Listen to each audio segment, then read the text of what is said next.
Bulletin का आगाज करेंगे। सबसे पहले बात करेंगे तालीमी इदारों को बंद रखने या फिर खुले रखने के फैसले के हवाले से। अभी तक फैसला नहीं हो पाया। तालीमी इदारों से मुताल्लिक फैसला मुख्तलिफ डेटा की बुनियाद पर किया जाएगा। तालीमी इदारों में बड़े पैमाने पर टेस्टिंग का अमल जारी है। NPIs निफाज से कबल सूबों और स्टेक होल्डर से मुशावरत की जाएगी। विफाकी वजीर असद उमर की जेर सदारत NCOC का अहम इजलास हुआ। कोरोना की बदलती सूरत हाल और वैक्सीनेशन की हिकमत अमली पर तबादला ख्याल किया गया है।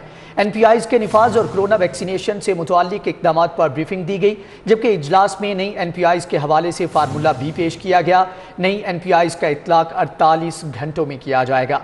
डॉक्टर यास्मीन राशिद का कहना था कि पंजाब में कोरोना की सूरत हाल काबू है। मजीद तफसीलात जानेंगे सबा वजीर से। सबा, आगाह कीजिएगा, इजलास में क्या चीज़ें डिस्कस की गई? में NCOC के क्या फैसले हैं वो सामने आज आ जाएंगे। और इस वक्त मैं आपको बताती चलूं कि ओमिक्रॉन के केसेस और कोरोना के केसेस में दिन ब दिन इजाफा ही होता जा रहा है। और इस वक्त मुल्क में सबसे ज़्यादा बुलंद तरीन शरह ओमिक्रॉन की, और जिसकी वजह से आज ये अहम फैसला जो है वो सामने आने का भी हो सकता है कि आया कि कराची में स्मार्ट लॉकडाउन जो है वो किया जाएगा या स्कूल्स के हवाले से छुट्टियां की जाएंगी। और आज वफाकी वज़ीर बराए तालीम शफकत महमूद की जानिब से भी ये बात जो है वो सामने आई है। उनका यही कहना है कि मुख्तलिफ सूबों में देखा जाएगा कि जहाँ पर ज़्यादा कोरोना के केसेस हो रहे हैं और जिन जिन इलाकों में ज़्यादा केसेस हो रहे हैं वहाँ पर स्कूलों के बंद करने के हवाले से भी अहम फैसले जो हैं वो किए जाएंगे। और आज का इजलास जो है NCOC का वो बहुत अहम था, क्योंकि आज के इजलास में ये फैसला किया गया है कि अगले 48 घंटे जो हैं वो बहुत अहम है, क्योंकि अगले 48 घंटों में बहुत अहम फैसले किए जाएंगे स्कूल्स के बंद होने के हवाले से, स्मार्ट लॉकडाउन के हवाले से, और ये जो कोरोना और ओमिक्रॉन के जो केसेस बढ़ रहे हैं उसके हवाले से।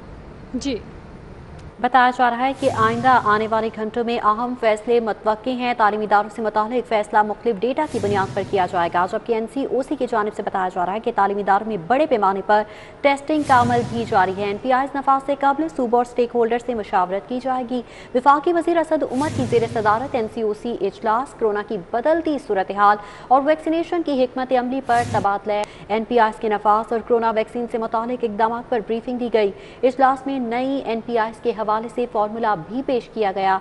नई NPIs का इतलाक 48 घंटों में किया जाएगा।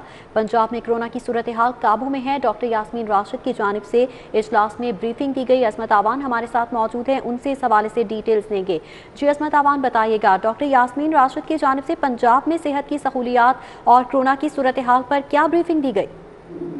आज महकमा स्पेशलाइज्ड हेल्थ केयर में एक अहम NCOC का इजलास मुनक्किद हुआ, जिसमें जो इजलास की सदारत थी वो वफाकी वज़ीर असद उमर ने की, जबकि वज़ीर आज़म के मामले खुसूसी बैठे डॉक्टर फैसल सुल्तान में मौजूद थे। जबकि इस इजलास में खदशात का इजहार किया गया जो पंजाब में कोरोना की बिगड़ती सूरत हाल पर, खासकर जो लाहौर की कोरोना की जो मस्बत शरह बढ़ी है उस पर खदशात का इजहार किया गया, जिस पर सूबाई वज़ीर सेहत और डॉक्टर यास्मीन राशिद ने न सिर्फ इस पर इत्मीनान का इजहार किया बल्कि ब्रीफिंग देते हुए ये कहा कि इस वक्त पंजाब खासकर जो लाहौर है उनमें जो हालात हैं वो कंट्रोल में हैं। जबकि उनकी जानिब से ये बताया गया कि पंजाब के सरकारी और निजी तलीमी इदारों के 50% बच्चों को मुकम्मल वैक्सीनेट कर चुके हैं, जबकि पंजाब के सरकारी और निजी तलीमी इदारों में 100%। बताया गया कि पंजाब में सूरत हाल अभी तक कंट्रोल में है। असमत आवान, बहुत शुक्रिया आपका। सबा वजीर भी सूरत हाल से आगाह कर रही थी, बहुत शुक्रिया आपका।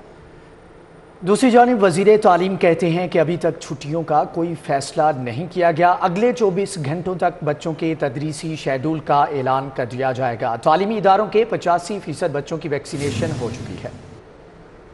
मुझसे छुट्टियों का पूछना चाहेंगे क्योंकि मुझे पता है कि NCOC की मीटिंग आज हुई है।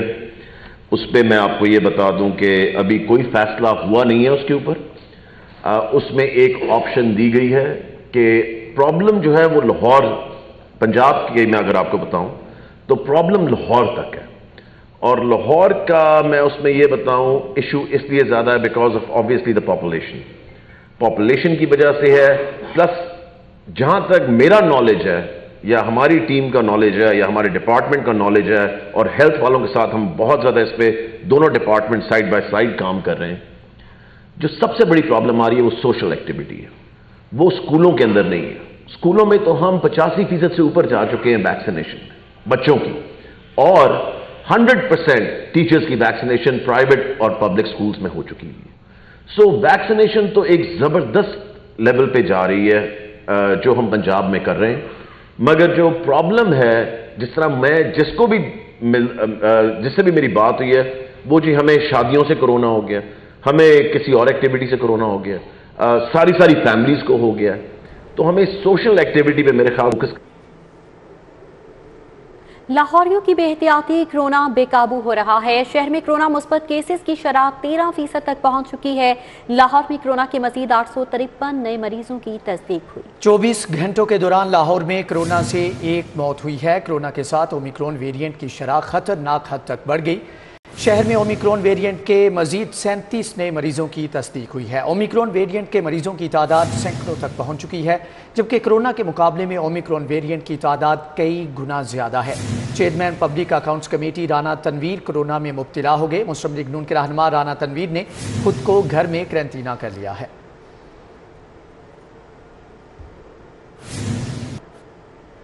कोरोना के खिलाफ हुकूमत के इक़दामात बेसूद। लाहौर में कोरोना से बचाव के लिए वैक्सीन का हदफ हासिल ना हो सका। तमाम तर कोशिशों के बावजूद 50% आबादी की कोरोना वैक्सीन की जा सकी। 12 बरस से ज़्यादा उम्र 86.5 लाख शहरियों को वैक्सीन लगनी है। लाहौर में ताहाल सिर्फ 46 लाख शहरियों को ही कोरोना वैक्सीन लगाई जा सकी है। इस हवाले से मजीद detail senior health reporter Zahid Chaudhry से जान लेते हैं। जाहिद चौधरी, आगाह कीजिएगा, इस हवाले से हदफ क्यों नहीं हासिल किया जा सका, अगला लाएमल क्या है? वायरस दोबारा सर उठाना शुरू हो गया है और बड़ी तेज़ी के साथ केसेस में इजाफा हो रहा है, लेकिन दूसरी जानिब महकमा प्राइमरी एंड सेकेंडरी हेल्थ की नाकस हिकमत अमली की वजह से शहर में कोरोना वैक्सीनेशन का हदफ हासिल नहीं हो सका। सिर्फ अब तक 50% वो आबादी जिसको वैक्सीन लगनी थी, उसमें से सिर्फ 50% लोग जो हैं उनकी वैक्सीनेशन हो सकी है। मजमूई तौर पर 12 साल से ज़ायद उम्र के 86.5 लाख शहरी जो हैं वो लाहौर में, उनको कोरोना वैक्सीनेशन जो है वो उनकी की जानी थी, लेकिन इनमें से अब तक सिर्फ 43 लाख अफराद जो हैं उनको वैक्सीन लग सकी है और अभी तक 43 लाख से ज़्यादा शहरी जो हैं वो बदस्तूर अनवैक्सीनेटेड हैं। उनको कोरोना से बचाव की वैक्सीन अभी तक नहीं लगी, जो कि एक संगीन सूरत हाल है, क्योंकि इसकी वजह से जो कोरोना का फैलाव है वो बड़ी तेज़ी के साथ जो है वो दोबारा शुरू हो गया है और एक बड़ी पॉपुलेशन जो है वो शहर की मोर देन 50% वो अभी तक जो है वो कोरोना वायरस से बचाव की वैक्सीन ना होने की वजह से वो जो है वो इस ख़तरे से दो चार हैं और एक बड़ी तादाद में शहरी जो हैं उनको अभी तक जो है वो कोरोना के ख़तरे से महफूज नहीं बनाया जा सका। महकमा प्राइमरी एंड सेकेंडरी हेल्थ ने बार बार जो है वो ऐलानात किए कि वो एक मौसर मुहिम चला रहा है, लेकिन वो मुहिम जो है वो मौसर होती हुई दिखाई नहीं दे रही। रीच एवरी डोर पॉलिसी जो है वो भी नाकामी से दो चार है और इसके साथ साथ जो शहरी हैं उनको अभी तक मोटिवेट करने में कामयाबी हासिल नहीं की जा सकी। महकमा प्राइमरी एंड सेकेंडरी हेल्थ लोगों को राग़ब नहीं कर सका कि वो अपनी कोरोना से बचाव की वैक्सीन जो है वो लगवाएं ताकि वो महफूज रह सकें। ये एक बड़ी वजह है कि शहरियों का अदम तावन भी इसमें शामिल है। नाकस हिकमत अमली है, प्लानिंग नहीं की गई कि किस तरह साइंटिफिक अंदाज में जो है वो वैक्सीनेशन का अमल आगे बढ़ाया जाए और इसको मुकम्मल किया जाए, जिसकी वजह से अब भी निस्फ़ आबादी वैक्सीनेटेड नहीं है। आधे से जायद आबादी वैक्सीनेटेड नहीं। जाहिद चौधरी, आपका बहुत शुक्रिया। शहरियों ने कोरोना SOPs की भी धज्जियां उड़ा दी। शहरी बगैर मास्क के बाजारों और मार्केट्स का रुख कर रहे हैं। दुकानदारों ने भी मास्क पहनना गवारा नहीं किया। SOPs को यकसर नजरअंदाज कर दिया गया। SOPs पर अमल दरामद क्यों नहीं किया जा रहा, जानेंगे फाहद चौधरी से। जी फाहद, आगाह कीजिएगा। हाँ जी बिल्कुल, आपको बताएं कि कोरोना जो है वो सर चढ़कर दोबारा से बोलने लगा है। ये दूसरे से तीसरा साल हो चुका है कोरोना को, मगर जो कोरोना है वो थमने का नाम नहीं ले रहा। मेरे साथ इस वक्त लोग मौजूद हैं, उनसे जानते हैं कि वो किस तरह से कोरोना से तंग आ चुके हैं। और आपने मास्क क्यों नहीं पहना, मुझे बताएं। सर मास्क का क्या, 3 साल से एक ही काम लगा हुआ है। आज तक ऐसा कोई बीमारी नहीं आई थी जिसके पीछे हमें भागना पड़े या कोई मास्क पहन लो, कभी पट्टियाँ लगा लो, क्या कर लो, क्या तंग आ गए यार, थक चुके हैं हम लोग। बस कर दें, अब कितना अरसा और चलेगा। मुझे तो लगता है अगली ज़िंदगी हमें मास्क में गुजारनी पड़ेगी। तो कोरोना शरोना क्या एक बात लगाई हुई, ऐसा कुछ भी नहीं है। आप क्या कहते हैं, कोरोना नहीं, आप कोरोना को नहीं मानते? हमारी नज़र में नहीं, हम नहीं मानते भाई। ये मास्क से बहुत तंग है, जान छुड़ाए हमारी, क्या स्यापा डाल दिया हमारे गले। ऐसा कुछ नहीं है, महंगाई से महंगाई होती जा रही है, बंदा किस किस चीज़ को पूरा करेगा। जी बिल्कुल, इनका ये कहना है कि हमारी जान को अजाब डाल दिया, हम इस वजह से मास्क नहीं पहन रहे। आप मुझे बताएं, आपने भी मास्क नहीं पहना हुआ, आप भी कोरोना को नहीं मानते, क्या कहेंगे आप? लोग इसको नहीं मानते, मैं खुद भी नहीं मानता समाजी फासले की वजह से, तो मैंने खुद मास्क पॉकेट में डाला। लेकिन खाना ख्वास्ता अगर आप इसका शिकार हो गए तो आप क्या कहेंगे? आप फिर तो आप अफसोस के अलावा कुछ भी नहीं कर सकेंगे। बिल्कुल नहीं, पिछले 2-3 साल से यही सुनने में आ रहा है कि मास्क पहने से ये हो गया, कोविड की लहर है, ये ऐसा। बिल्कुल अभी तक मुझे इसका कोई असरात नज़र नहीं आया। जी बिल्कुल, इनका ये कहना है कि इनको किसी किस्म का कोविड का कोई असर, मगर यहाँ पर बाज़ारों में और मार्केट्स में। ठीक है, बहुत शुक्रिया। और यहाँ पर आपको बताएं कि इकबाल टाउन में सिक्योरिटी ड्यूटी पर तैनात एहलकार गोली लगने से जाम हक। बशीर अहमद सरकारी राइफल की गोली लगने से जाम हक हुआ। इस मामले पर मजीद तफसीलात आबिद चौधरी से जान लेती हैं। जी आबिद चौधरी, आगाह कीजिएगा, पुलिस का इस हवाले से क्या बताना है? जी बिल्कुल, पुलिस के मुताबिक बताया जा रहा है कि हेड कांस्टेबल बशीर अहमद है, जो कि इकबाल टाउन में सिक्योरिटी ड्यूटी पर तैनात था और अपने ही सरकारी राइफल की गोली लगने से वॉशरूम में जाम बक हो गया है। इस वाले से पुलिस का कहना है कि शदीद जख्मी हालत में बशीर अहमद को तशवीशनाक हालत में जना अस्पताल मुंतकिल किया जा रहा था, लेकिन वो रास्ते में ही जाम बक हो गया। इस वाले से पुलिस का कहना है कि मौका से शवाहिद इकट्ठे करने के बाद जो मतवाफी है उसकी लाश को पोस्टमार्टम के लिए मुर्दा खाने में मुंतकिल कर दिया गया है। और इस वाले से पुलिस का कहना है कि मौका पर लगे जो CCTV कैमरे हैं उसकी मदद से मजीद तहकीकात की जा रही है। मजीद तहकीकात की जा रही हैं। आबिद चौधरी, आपका बहुत शुक्रिया। सांदक इलाके कैप्टन जमाल शहीद रोड के करीब घर से लाश बरामद हुई। ईदी तर्जुमान की जानिब से बताया जा रहा है कि 45 साला शख्स घर में मुर्दा हालत में पाया गया, जबकि ईदी तर्जुमान के मुताबिक 45 साला शख्स की शनाख्त फारूक के नाम से हुई है, जबकि फारूक की लाश चंद रोज़ पुरानी है और बोसीदा थी। जबकि पुलिस और फोरेंसिक टीम की कार्रवाई के बाद लाश को ईदी एम्बुलेंस के जरिए मुर्दा खाने मुंतकिल कर दिया गया है।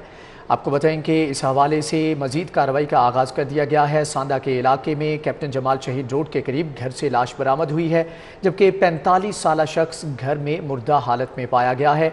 जबकि ईदी तर्जुमान के मुताबिक 45 साला शख्स की शनाख्त फारूक के नाम से हुई है और 45 साला फारूक की लाश को चंद रोज़ पुरानी है और बोसीदा भी थी।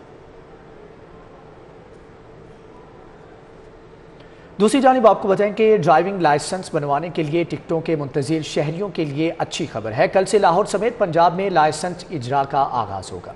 ट्रैफिक हुकाम की जानिब से बताया जा रहा है टिकट्स की बजाय फॉर्म 24 डाकखाने में फीस जमा करवा कर ही जारी किया जाएगा। मज़ीद डिटेल्स अली साही से जान लेते हैं। जी अली साही, आगाह कीजिएगा। बिल्कुल, नए साल के आगाज के बाद लाहौर समेत पंजाब भर में जो ड्राइविंग लाइसेंस से इनका इजरा रुक गया था, क्योंकि डाकखाना में नए साल की टिकटें जो थी वो नहीं आई थी। अब महकमा जो ट्रैफिक पुलिस है उसकी जानब से फैसला किया गया है कि लाहौर समेत पंजाब भर में कल से ड्राइविंग लाइसेंस का इजरा शुरू कर दिया जाएगा और अब जो टिकट्स हैं उनकी बजाय फॉर्म 24 हर डाकखाना में अवेलेबल होगा, जिस पर पेमेंट होगी और वो रसीद जो फॉर्म होगा वो क्वाइफ के साथ चस्पा किया जाएगा। DIG ट्रैफिक की जानब से अहकाम जारी किए गए हैं कि 1 माह के अंदर अंदर पेमेंट का जो सिलसिला है इसको पेमेंट यानी ऑनलाइन पेमेंट पर मुंतकिल किया जाए। तब तक फॉर्म 24 पर लाहौर समेत पंजाब भर में फीसें वसूल की जाएँ और जो ड्राइविंग लाइसेंस है उनका इजरा किया जाए। ड्राइविंग लाइसेंस का इजरा किया जाए। अली साही, आपका बहुत शुक्रिया। पंजाब हुकूमत ने क्रीम ब्लॉक अंडरपास का फंड सियालकोट मुंतकिल कर दिया है। क्रीम ब्लॉक अंडरपास की स्कीम के लिए मुख्तस बजट सियालकोट में खर्च किया जाएगा। इस हवाले से मजीद तफसीलात जानेंगे अली रामे से। अली, आगाह कीजिएगा। बिल्कुल, ये पंजाब हुकूमत ने मनसूबा बनाया था कि लाहौर के अंदर 2-3 अंडरपास जो है वो बनाए जाएंगे, जो कि गुलाब देवी अंडरपास की तमीर का काम जो है वो मुकम्मल हो चुका है और उसके साथ ही क्रीम ब्लॉक में अंडरपास बनाया जाना था, लेकिन इसके लिए बजट एलोकेट किया, लेकिन पंजाब हुकूमत इस साल इसका मनसूबे का आगाज जो है वो नहीं कर सकी। अब उसके लिए जो बजट मुख्तस किया गया था वो बजट अब लाहौर से निकाल कर जिला सियालकोट को मुंतकिल किया जा रहा है और महकमा हाउसिंग के हुकाम के मुताबिक वहाँ पर सीवरेज का काम जो है वो मुकम्मल किया जाएगा इस बजट से। अब लाहौर के लिए तो बजट जो है वो रखा गया था लेकिन इस्तेमाल तो नहीं हो सका और इस पर महकमा हाउसिंग के हुकाम का कहना है कि इस बजट को लैप्स होने से बचाने के लिए ये फंड सियालकोट को मुंतकिल किए गए और इस पर बाकायदा उन्होंने मुरासला भी जारी कर दिया है। लेकिन सवालिया निशानी है कि लाहौर को पहले ही बजट बहुत कम दिया गया। अगर यही बजट लाहौर की किसी छोटी स्कीम को दे देते तो उससे सीवरेज का और पानी के निकासियात के मंसूबे जो है मुरासला इस हवाले से जारी कर दिया गया है। अली रामे, आपका बहुत शुक्रिया। न्यूज़ स्टूडियो से फिलवक्त इतना। बाखबर रहिए और देखते रहिए।